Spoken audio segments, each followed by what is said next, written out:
Só queria começar primeiro agradecendo ao primeiro Congresso Online de Urgência e Emergência pelo convite. A organização está de parabéns, um evento muito legal, palestrantes de alto nível, e essa forma chegou aí para ficar durante essa pandemia.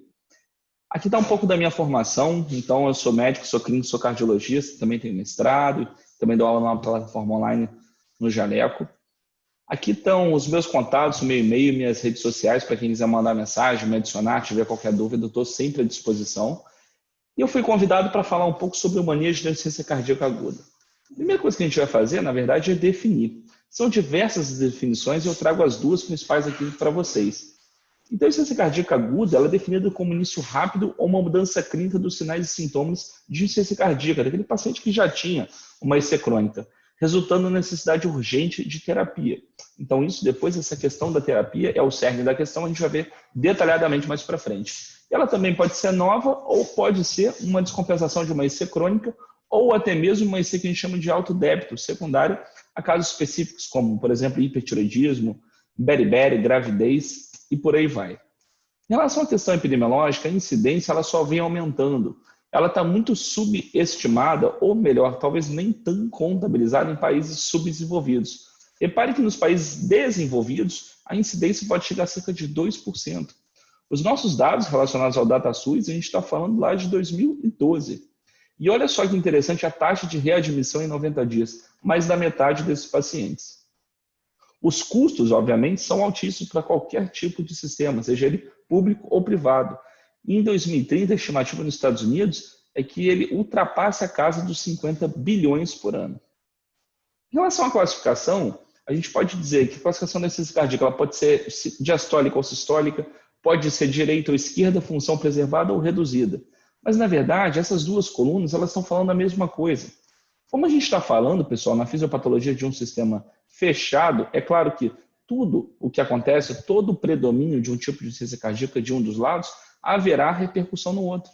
Então, não é porque o paciente tem uma insuficiência cardíaca com predomínio sistólico que ele não vai ter nenhum componente diastólico. Não. Ele vai ter, só que talvez em uma menor expressão. Então, lembrando sempre que é um sistema fechado e isso vai atingir o organismo como um todo. Não vou me ater tanto a isso, porque isso aqui realmente é um assunto bem extenso, mas eu queria só apontar esses 4 elementos, que a fisiopatologia envolve basicamente esses 4 segmentos que eu coloco para vocês, sobre a parte hemodinâmica, a parte neuromoral, a parte endotelial e a parte estrutural. Então, tudo a gente está falando sobre uma coisa interligada que faz parte da fisiopatologia da insuficiência cardíaca. Então, vamos lá. Imagine que eu tenho um paciente com uma disfunção miocárdica.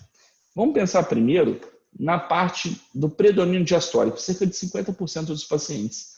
A disfunção diastólica vai causar um fluxo retrógrado. Isso vai ocasionar um aumento da pressão veno-capilar pulmonar e o paciente vai ter sintomas de congestão sistêmica. Leia-se, aqui a gente vai poupar o pulmão. Agora, na parte sistêmica, quando eu digo urgência jugular patológica, hepatomegalia, edema de membros inferiores, o paciente pode ter ascite, sintomas como plenitude pós-prandial vão fazer parte do escopo da sintomatologia da disfunção com predomínio diastólico. Já na parte sistólica, que também corresponde a 50% dos outros pacientes, aí a gente está falando sobre redução da força contrátil. Quando eu tenho uma redução da força contrátil, o débito cardíaco está reduzido. Se o débito cardíaco reduz, de modo retrógrado, eu vou ter acometimento principalmente pulmonar. Então, a congestão pulmonar vai ser mais sobressalente, o paciente vai ter a parte mais relacionada aos estertores, né, toda aquela gama de sintomas, a dispneia, a tosse, e a perfusão periférica, uma vez que o débito cardíaco está reduzido, vai ficar prejudicada. Então, resumindo, essa parte da fisiopatologia é bem interessante a gente pontuar dessa maneira. Em relação às causas de descompensação, são diversas, eu vou colocar só as principais. Da parte cardiológica, as principais seriam a isquemia, o paciente vigente de uma síndrome coronariana aguda, é claro que isso, a tendência é descompensar um quadro de insuficiência cardíaca. A parte de TAC e bradiarritmias, eu quero dar destaque às taquiarritmias. Infecções, a gente está vivendo no meio de uma pandemia do coronavírus e a gente sabe que o acometimento do Covid-19 no miocárdio é importante, pode causar uma coisa que a gente chama de miocardite, que é uma inflamação do coração, e isso pode gerar uma insuficiência cardíaca. TEP, que é o famoso tromboembolismo pulmonar, pode ter repercussão, o famoso corpo pulmonar. A má adesão terapêutica do paciente, eu quero dar destaque a isso aqui, você que está aí trabalhando na linha de frente, relacionada mais ao PSF, em ambulatórios, a gente tem que perder, vamos dizer assim, não é perder, na verdade eu digo é ganhar tempo explicando o paciente, explicando a importância de usar o remédio, mesmo que ele não sinta nada, como é que ele faz, como é que não faz para não deixar a receita acabar, mas muitas vezes a gente esbarra na questão socioeconômica do paciente. Às vezes o entendimento, o grau dele de cognição, às vezes é um pouco difícil da gente conseguir manusear. Essa parte também que eu vivia muito no ambulatório do SUS, o paciente muitas vezes não tem dinheiro nem para poder pegar um ônibus, muitas vezes não tem dinheiro para comprar o medicamento que você prescreve se ele não estiver disponível na rede pública. Então, essa questão da adesão terapêutica, pessoal, na minha opinião, na minha prática, a principal causa de descompensação dos pacientes. Então, sempre tem que dar atenção especial nisso aí. Então, na prescrição, se ele não entender o horário, desenha o sol, desenha a lua, isso é muito legal de ver por aí. A transgressão hídrica é aquele paciente que ele acaba ingerindo muito mais líquido do que, né, tendo déficit. A interação entre drogas, fármacos, álcool. A parte de hiper e hipotireoidismo também descompensa muito a parte cardiológica. Anemia são as síndromes de alto débito, assim como a gravidez. E a intoxicação digetálica, que é um pouco mais rara. Bom, vamos agora falar diretamente para que eu fui convidado sobre a parte do tratamento da insuficiência cardíaca. A primeira coisa que a gente vai avaliar num paciente que tem insuficiência cardíaca é qual é o perfil hemodinâmico. Nesse caso, pessoal, eu não utilizo a famosa classificação do NIRA, do New York Heart Association. Será que ele é NIRA 1, NIRA 2, NIRA 3, NIRA 4? Isso não me interessa. O que me interessa é o perfil hemodinâmico desse paciente. Eu vou avaliar basicamente duas coisas. O grau de congestão desse paciente e a perfusão. E como é que eu vou fazer isso? Repare, na parte de congestão, eu vou avaliar se o meu paciente está úmido, ou seja, se ele tem uma sobrecarga hídrica, ou se ele está seco. É claro que a gente está falando do oposto. Já na parte de perfusão, eu quero saber se o meu paciente está bem perfundido, com as extremidades, principalmente nível de consciência. Tudo isso eu vou falar a seguir, ou seja, ele vai dizer que o paciente está quente, ou se ele está frio, isso indica para mim sinais de uma perfusão tissular periférica. Vamos primeiro avaliar, então, a perfusão e depois a congestão. Como é que eu avalio, Otávio, então, de maneira mais objetiva, se meu paciente tem uma boa perfusão? Eu vou trazer aqui para vocês 5 elementos. Então, o primeiro deles é o clássico, é a pressão arterial. Se o paciente, ele, de acordo com a sintomatologia, tem hipotensão, ou sinais de baixo débito, a gente está falando que a perfusão dele está prejudicada. O paciente que tem uma oligúria, que é definida como uma diurese menor do que 0,5 ml/kh, ele tem também sinais de má perfusão. Laboratorialmente, pessoal, quando ele tem lactato elevado, lembra que na respiração aeróbia a gente produz 36 ATPs. Na anaeróbia são só 2 ATPs e mais lactato. Então, a hiperlactatemia também é um critério, por exemplo, na sepsis de mau prognóstico. Então, na insuficiência cardíaca, quanto mais lactato eu tenho, isso indica que minha periferia está sofrendo mais. Eu estou fazendo muito mais respiração anaeróbia do que aeróbia, por isso eu produzo mais lactato. Então, aumenta a hiperlactatemia, é um sinal de baixa perfusão. As extremidades também, de uma maneira bem direta para a gente poder avaliar. Olha aqui, a gente tem um quadro de macrocianose, que é a cianose de extremidades, e o rebaixamento do sensório, que por vezes é um dos primeiros sintomas desse paciente que está mal perfundido. A hipoperfusão cerebral pode gerar um rebaixamento do nível de consciência. Então, olha quanta coisa legal eu consigo avaliar na perfusão do meu paciente. Já na congestão, fica um pouco mais fácil, eu tenho uma constelação maior de sintomas. Então, o primeiro deles, eu vou falar para vocês relacionados à parte respiratória.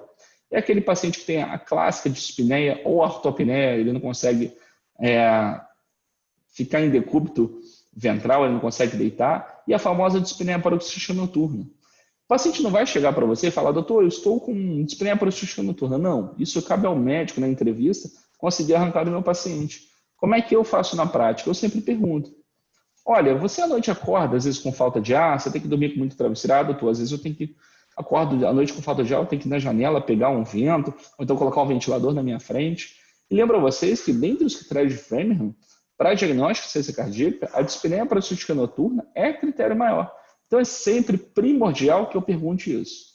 A parte de estertores crepitantes, a gente está falando também sobre a parte de congestão pulmonar, isso é importantíssimo também para saber se um paciente está congesto ou não. A terceira bolha, quero dar destaque aqui a esses duas, a terceira bolha e o refluxo hepatojugular, talvez sejam os dois sinais mais precoces e mais específicos relacionados a um paciente que está descompensando. Então, está aí uma grande importância de eu saber ouvir uma terceira apúria.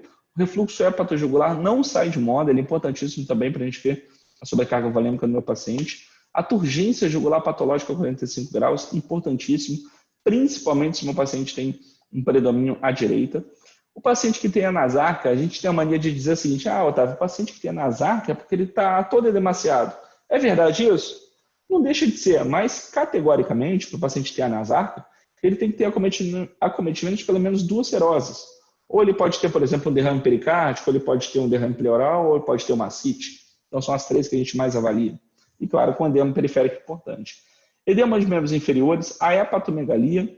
Lembra que a congestão na cava, de maneira retrógrada, ela acaba fazendo a distensão da cápsula de Gleason no fígado. Então, geralmente, é uma hepatomegalia do tipo dolorosa. E o raio-x histórico ajuda em quê? Ajuda em diversas coisas. O que eu posso avaliar na congestão? Bom, lembra o seguinte, que o ápice do pulmão ele é muito mais ventilado do que perfundido. Lembra da tuberculose? A tuberculose tem uma predileção por lobos superiores. Já a base do pulmão é muito mais perfundida do que ventilada. Então, quando eu tenho um excesso de volume, a tendência é fazer o quê? Fazer uma inversão da trama vascular, um processo que a gente chama de cefalização. Então, a trama vascular ela vai para cima. É isso que a gente chama de inversão de trama vascular ou cefalização. Tem outros achados? Tem, mas aí são algumas coisas mais específicas. Então, quando eu avalio congestão, eu também tenho essa gama de coisas aí para estar avaliando. Agora que eu já aprendi de maneira direta a avaliar quais são os sinais e sintomas relacionados à perfusão e congestão, a gente chega naquele quadrinho famoso sobre a classificação do perfil hemodinâmico da insuficiência cardíaca aguda. Olha lá, o perfil A, pessoal, é o que eu quero chegar, onde eu quero deixar meu paciente, que é um paciente que está quente, ou seja, com uma boa perfusão periférica, e está seco, ele não tem nenhuma sobrecarga hídrica. O perfil B, eu sempre chamo assim, é o perfil bom de ser tratado. Ele é o mais prevalente, cerca de 50% a 70% dos casos. E ele é um paciente que ele tem uma boa perfusão periférica, ele está quente, porém, ele tem uma sobrecarga volumétrica importante. Então, eu tenho que tirar volume e redistribuir desse paciente. Já no perfil L, lascou um pouco de ser tratado, a gente está falando do paciente que tem uma baixa perfusão periférica, ele está frio, e o paciente que não tem uma sobrecarga hídrica. E o C é aquele caramba. Esse também é um pouco difícil de tratar, mas dá para tratar. É o paciente que não tem uma boa perfusão periférica, ele está frio, e ele está congesto, ele está úmido. Vamos tentar debulhar um por um? Mas antes da gente entrar na questão medicamentosa, as medidas gerais são sempre importantes. E o que eu costumo fazer sempre nesses casos? Além disso tudo que a gente já sabe, eu quero dizer que a principal coisa que eu tenho que fazer é tratar a causa base. Eu tenho que fechar a torneira. Então não adianta eu ficar só tratando os sintomas se eu não estou tratando a causa base. Será que esse paciente está infectado? O que está havendo com ele? O problema dele é tireoide? Então a gente tem que ir lá, acabar logo com isso. E a monitorização do peso também é um parâmetro direto importante. Todo dia é importante você pesar esse paciente. Em relação aos exames complementares, o que o laboratório pode ajudar? Bom, o BNP é o que vocês ouvem muito falar e eu vou explicar rapidinho para vocês. O BNP é o que a gente chama de peptídeo natriurético cerebral. Por que ele tem esse nome? Porque ele foi primeiro descrito no cérebro de porcos. E ele ajuda muita gente na diferenciação da dispneia na sala de emergência. Imagina o contexto. Eu tenho um paciente que tem uma IC crônica e um paciente também, e ao mesmo tempo ele é tabagista e tem um DPOC. Ele tem a concomitância de uma doença pulmonar importante e de uma doença cardíaca importante. Ele chega na emergência com dispneia. E aí, o que está descompensando ele? É a parte pulmonar ou é a parte cardiológica? O BNP ele vem justamente nesse sentido. Então, o BNP, se ele está abaixo de 100, ele descarta causas cardiológicas. Então, a causa da descompensação, você vai pensar mais para o lado da parte pulmonar. Agora, se o BNP está acima de 500, que é um número cabalístico que a gente utiliza muito, isso aí provavelmente de origem cardíaca. O grande problema do BNP é quando ele está ali no limbo. Se o BNP vem em 250, ainda fica difícil saber se é realmente pulmonar ou cardíaco. Como é que eu faço nesse caso, Otávio? Que você vai fazer a boa e velha semiologia, exame físico e anamnese. E a partir daí você vai tentando debulhar o que está acontecendo. O BNP tem diversas limitações. A gente utiliza muito o substrato, que é o próprio BNP, mas em alguns pacientes, por exemplo, obesos, a conversão dos adipócitos em relação ao BNP acaba sendo muito alta. Então, nos pacientes obesos, a tendência é que o BNP possa estar subestimado, menor do que ele deve realmente ser, do que ele é na corrente sanguínea. Alguns casos de TAC, arritmia também, você pode também ter o BNP um pouco falseado. A troponina ainda continua, apesar de ser datada, né, de 1992, é isso mesmo, ela é antiga. Ela ainda é nosso principal marcador de evento isquêmico. TSHT4 livre, a gente está falando dos hormônios tiroidianos, os eletrólitos de função renal primordiais nesses casos. Eletrocardiograma. Eletrocardiograma serve para uma penca de coisas, para eu diagnosticar, por exemplo, padrões isquêmicos. Será que é um paciente que tem supra? Será que ele tem alguma alteração de onda T? Ele tem alguma taquibradiarritmia? Ele pode ter, por exemplo, uma intoxicação digitálica e ser visto por uma colher ao pá de pedreiro, é um sinal clássico da intoxicação digitálica. E a imagem, o raio-x de tórax, eu já falei um pouco para vocês, quando estou falando um pouco de congestão. A angiotomografia, eu estou falando aqui mais no sentido de excluir tromboembolismo pulmonar.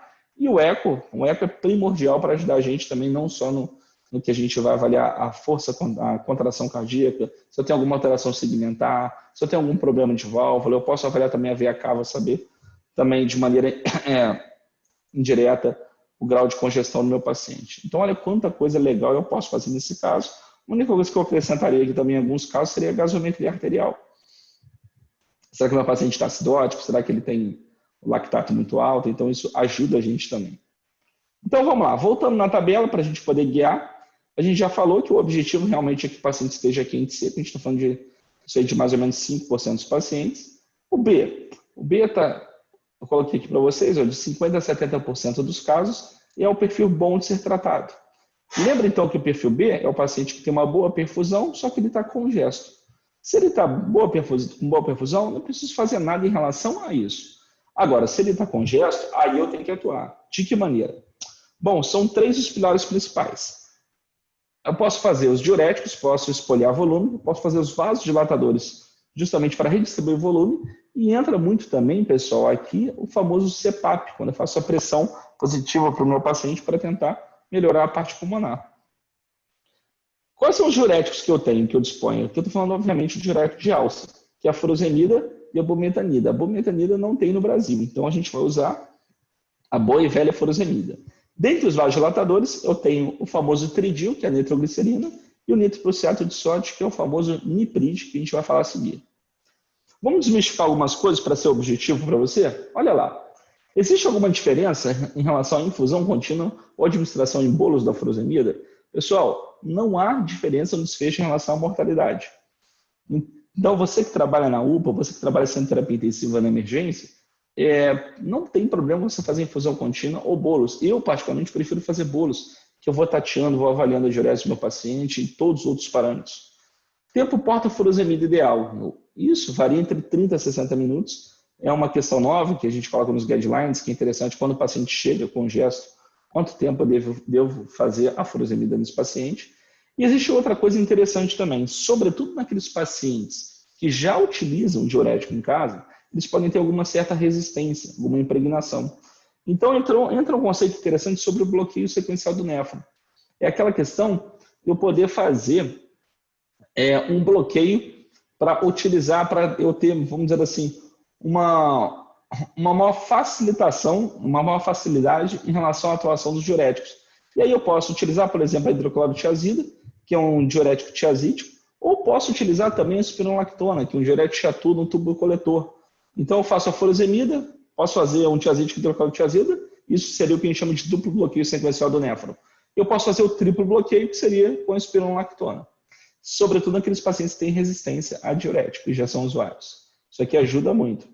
Toda vez que eu vou fazer diurético no paciente, mesmo que ele seja virgem do tratamento com furosemida, eu sempre associo a hidroclorotiazida, porque eu vejo que os resultados na minha prática são melhores. Bom, em relação aos vasodilatadores, qual seria, Otávio, a diferença entre a nitroglicerina e o nitroprusiato? É o que muitos estudantes têm dificuldade. Então vamos resumir. A nitroglicerina, que é o famoso tridil, ele atua basicamente na pré-carga, ele reduz a pré-carga. Pré-carga é tudo que está chegando no coração. Então a gente está falando, obviamente, basicamente alterando a parte do retorno venoso. Já o nitroprusiato, ele atua tanto na pré quanto na pós-carga, tudo que está chegando e tudo que está saindo. Repare, então, que o nitroprusiato acaba sendo um pouco mais complexo de ser utilizado. Então, eu quero dizer para vocês o seguinte, se você, no começo de carreira, tiver que utilizar escolhe a nitroglicerina. Por quê? Ela é muito mais amplamente disponível, ela é mais barata, ela é muito mais fácil de você manusear e os resultados em relação ao desfecho, elas acabam sendo semelhantes para quem sabe manusear. E mais uma coisa, a nitroglicerina, ela tem uma coisa muito legal, que ela também tem uma predileção pelas coronárias. Então, sabe aquele paciente que chega com edema agudo de pulmão na emergência? Quando o paciente chega com edema agudo de pulmão na emergência, eu de fato não sei se realmente ele pode estar infartando, o que está acontecendo com ele. Então, se ele estiver infartando, a nitroglicerina, como tem predileção pelas artérias coronárias, vai fazer muito mais bem do que mal. Entenderam? E o nitroprusiato, por outro lado, também, ele também pode ter alguns efeitos colaterais, são efeitos colaterais importantes, intoxicação por cianeto, por aí vai, mas também nada impede de, dependendo do caso, você inclusive associar nitroglicerina com nitroprusiato. Então, minha dica seria essa. Dá preferência para a nitroglicerina, e a nitroglicerina tem predileção pela dilatação das artérias coronarianas. Bom, falando então do perfil B, do paciente quente úmido, agora eu vou para o perfil C. Caramba, é um pouco mais difícil de ser tratado, corresponde mais ou menos a 25% dos casos. Se meu paciente está úmido, eu já aprendi, Otávio, então eu tenho que fazer diurético e vasodilatador. Posso fazer, por exemplo, furosemida e a nitroglicerina.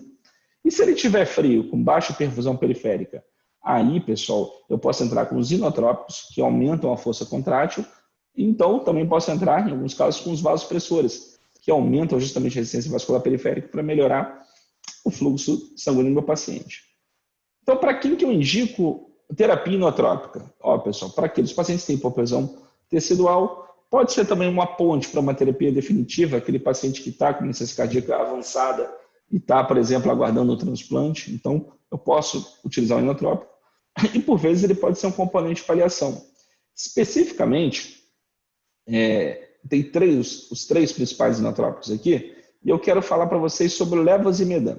O levosimedan, vocês não vão ver tão na prática de vocês, isso fica muito mais restrito ao cardiologista. E o levosimedan, dos três, o maior tem meia-vida. Ele pode demorar, às vezes, uma meia-vida de 7 a 14 dias. Por isso que ele é um dos principais componentes relacionados à paliação. Então, sabe aquele paciente que toda hora descompensa e vai para o pronto-socorro, só que ele quer ficar em casa, ele quer sair, desgarrar um pouco do hospital? O levosimedan tem um papel primordial nisso. Então, ele deixa o paciente mais equilibrado do ponto de vista inotrópico por mais tempo. Bom, inotrópicos. Aqui um macetinho para vocês. Se o paciente tiver uma baixa PA, uma hipotensão, o ideal é que você dê a dobutamina. Mas lembrando que baixa pressão quanto? Eu não posso iniciar a dobutamina quando o paciente está muito hipotenso. A dobutamina também tem um pouco de efeito alfa, ela também pode vasodilatar e pode reduzir a pressão. Então é o que a gente diz muito no mundo da cardiologia. O paciente ele precisa ter uma cabeça de pressão para ser iniciado em inotrópico. E essa cabeça de pressão, o número mágico que a gente utiliza na cardiologia, seria uma PA maior do que 90 por 60. Aí eu inicio a dobutamina. Otávio, então o meu paciente ele precisa de inotrópico, mas ele está com 6 por 4 de PA. O que eu faço? Primeiro eu faço o pressor. Eu faço uma noradrenalina, subo essa pressão, aí depois eu entro com a dobutamina. Se o meu paciente também tem uma baixa perfusão renal, a preferência continua também sendo por dobutamina. Já se ele usa beta-bloqueadores, eu dou preferência para o milrinone e para o levosimedan. Qual seria a diferença, Otávio, em relação à dobutamina e milrinone, principalmente na prática? Não há diferença na prática, não há diferença em relação ao desfecho. O milrinone tem uma característica importante que ele tem uma vasodilatação maior do ponto de vista pulmonar. Porém, a utilização dos dois é muito semelhante. Isso vai de serviço para serviço. Então, continuando esse resumo, vamos lá para o paciente que é um perfil frio e seco, corresponde mais ou menos a 5% dos casos, é o lascou. O paciente que está seco, obviamente, precisa dar volume, tem que infundir líquido para ele. Porque não adianta o famoso coração bater no seco, eu tenho que dar volume para ele, eu tenho que incrementar o intravascular desse paciente. E o paciente que está frio, a gente já aprendeu, posso dar inotrópicos ou vasopressores. Inotrópicos eu já falei para vocês, sobre a dobuta, o milrinone e o levosimedan. Agora, em relação aos vasopressores que aumentam a assistência vascular periférica. Então, qual paciente teria indicação de utilizar vasopressor? São aqueles pacientes que têm sinais de choque que não responderam à administração de volume. É aquele paciente que está com 6/4 de PA, eu fiz um sorinho para ele, ele não subiu nada da pressão, vou dar aí um vasopressor para ele. Eu utilizo muito a noradrenalina, mas também a gente tem a vasopressina. São os dois principais. Também nada impede você associar, em alguns casos a gente associa. Qual é a diferença? Então, pessoal, a diferença é basicamente o seguinte. Em relação ao custo de disponibilidade, a noradrenalina, ela está em tudo quanto é lugar, até porque é um substrato. A vasopressina acaba sendo um pouco mais cara, ela não é tão disponível e mais, no último guideline de SLS, ela acabou saindo também em relação à escolha de vasopressor. Então, voltamos à nossa tabela, agora que a gente já sabe um pouquinho, né, deu uma pincelada para vocês sobre o tratamento, sobre as medicações de todo o nosso quadrinho. Eu resumo aqui para vocês. O paciente que ele tem o perfil A, que é o quente seco, é o que a gente quer, é só suporte. Quente e úmido, o que eu vou fazer? Diurético, vasodilatador. O paciente que está úmido, assim como no C, lembra sempre do CPAP. Frio e seco, se ele está frio, tem uma baixa perfusão, posso fazer os inotrópicos, posso também fazer vasopressores, posso fazer volume. Já o paciente que está frio e úmido, lembrar sempre de inotrópicos, diuréticos e vasodilatadores. Em relação ao prognóstico, não há nenhum score validado ainda aqui, pelo menos no Brasil. Mas nos Estados Unidos, o guideline ele traz o score ADAIR, que ele utiliza essas três variáveis, que é a pressão sistólica menor do que 115, creatina maior do que 2,75, ureia maior do que 92. Caso o paciente tenha esses três parâmetros nesses valores, a mortalidade pode chegar a 22%, é muito alto. Então, os objetivos, o que eu tenho que pensar em relação ao tratamento de insuficiência cardíaca? São esses 4 parâmetros. Eu tenho que haver uma melhora clínica importante do paciente. Você, que já tratou um paciente com edema agudo de pulmão na sala de emergência, você vê o quanto que é gratificante, você vê aquela melhora tão rápida. Então, o paciente chega muito congesto, você taca diurético, faz CPAP, você faz vasodilatador, ele melhora rápido, isso é muito legal, muito gratificante. A parte de laboratorial, principalmente a normalização dos distúrbios eletrolíticos, da melhora da função renal, da queda do BNP, que tem valor, pode ter também valor prognóstico. A parte hemodinâmica e os desfechos, sobretudo a parte de mortalidade e internação e comorbidades. Bom, minha mensagem para casa, qual seria em relação a essa aula? Todo estudante de medicina, ou todo médico recém-formado, ele tem muito medo de fazer diurético. Eu mesmo falo para vocês, eu pegava um paciente, às vezes, com edema agudo de pulmão, e fala assim, vamos fazer 2 ampolas, vamos ver como é que ele fica. Depois que você vai passando tempo, passa pela residência de clínica médica, pela cardiologia, você vê o seguinte, que, pessoal, você tem que agir rápido, não tenha medo de diurético. Eu costumo fazer doses altíssimas. Mas Otávio, eu li que a dose de furosemida, maior do que 160 miligramas, ela pode ser nefrotóxica ou ototóxica. Eu, particularmente, nunca presenciei um caso de ototoxicidade. Nefrotoxicidade acontece sim. É normal, vamos dizer assim, você às vezes pesar muito a mão no diurético e o paciente piorar um pouco da função renal.